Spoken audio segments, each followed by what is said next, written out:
Hello बच्चों, let's read the question. The Kirchhoff's equation gives the effect of dash on heat of reaction. इस question में जो हमारा की कॉन्सेप्ट रहेगा हम एक बार उसे डिस्कस कर लेते हैं. So here the key concept is all about Kirchhoff's equation. So Kirchhoff's equation कौन सी होती है हम एक बार उसे यहाँ पर डिस्कस करेंगे. So सबसे पहले यहाँ पर मैं लिख लेती हूँ हमारा जो की कॉन्सेप्ट है that is Kirchhoff's equation. आगे चलते हैं. So यहाँ पर मैं एक रिएक्शन ले लूंगी that A plus B gives us C plus D. So Kirchhoff's law हमें क्या बताता है that it describes the enthalpy of reaction variation with temperature changes. So यहाँ पर हमें ये बताएगा कि कैसे enthalpy change हो रही है with the टेम्परेचर चेंजेस. जैसे जैसे टेम्परेचर चेंज हो रहा है वैसे वैसे क्या एंथैल्पी ऑफ रिएक्शन चेंज कर रही है अपने आप को, उसके बारे में हम यहाँ पर डिस्कस करते हैं. यहाँ पर जो हम लेंगे दैट चेंज इन एंथैल्पी, यहाँ पर वो डिनोट करेंगे हम विद डेल्टा एच. एंड किसके बिहाफ पर वो चेंज हो रही है, टेम्परेचर के बिहाफ पे, तो हम यहाँ पर लेंगे टी को, हमारे यहाँ पर टेम्परेचर रहेंगे.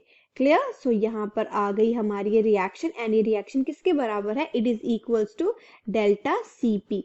ये डेल्टा सीपी क्या है, it is the change in the heat capacity. So यहाँ पर मैं लिख लेती हूँ एक बार, change in the heat capacity. So यहाँ पर हम उसको डिनोट करते हैं with delta C. Clear. So आगे चलते हैं यहाँ पर हम. तो अब हम यहाँ पर देखेंगे for small ranges of temperature. So यहाँ पर मैं लिख लेती हूँ स्मॉल रेंजेस ऑफ टेम्परेचर में हमारा इस इक्वेशन में क्या चेंजेस आएगा हम यहाँ पर अभी वो यहाँ पर हम देखेंगे. सो यहाँ पर मैं को लिख लेती हूँ स्मॉल रेंजेस ऑफ टेम्परेचर. सो हम क्या लिखेंगे कि उस जब ये चीज होगी तो यहाँ पर जरा डेल्टा सीपी होगा हमारा can be taken as constant and जो हमारी ये इक्वेशन रहेगी जिसको मैं यहाँ दे रही हूँ मैं इक्वेशन नंबर ए. सो यहाँ पर जो हमारी इक्वेशन ए हो जाएगी वो क्या बन जाएगी, that is delta H is equals to delta CP dot temperature. तो अब हम यहाँ पर क्या देखेंगे, जब डेल्टा सीपी हमारा जो कांस्टेंट होगा तो यहाँ पर जो इंटीग्रेशन होगा between the temperatures T1 and T2. सो यहाँ पर वो क्या हो जाएगा, एंड सबसे पहले तो हम यहाँ पर इंटीग्रेशन पुट करेंगे. सो यहाँ पर मैं लिख लेती हूँ. सो यहाँ पर जो इंटीग्रेशन आ जाएगा वो आ जाएगा from delta H1 to delta H2. So यही होता है हमारा डेल्टा H का मतलब that difference in the enthalpies. And अब हम यहाँ पर क्या देखेंगे, डेल्टा सीपी जैसे कि देख रहे हैं कांस्टेंट है एंड यहाँ पर आ जाएगा हमारा टेम्परेचर.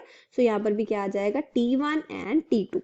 सो यहाँ पर जो हमारी ये इक्वेशन बन गई वो यहाँ पर अब क्या बन जाएगी, that is delta H2 minus delta H1 is equals to delta CP into T2 minus T1, right? So यहाँ पर ये आ गई हमारी इक्वेशन बी. सो यहाँ हम इक्वेशन से क्या देख रहे हैं, दैट हमारा जो चेंज इन एंथैल्पी है या जो हमारी एंथैल्पी है वो डायरेक्टली प्रोपोर्शनल आ रही है टू द टेम्परेचर, राइट? सो इसका मतलब the Kirchhoff's equation gives the effect of temperature on heat of reaction. That means option C is the correct answer. I hope you understood the problem well. All the best.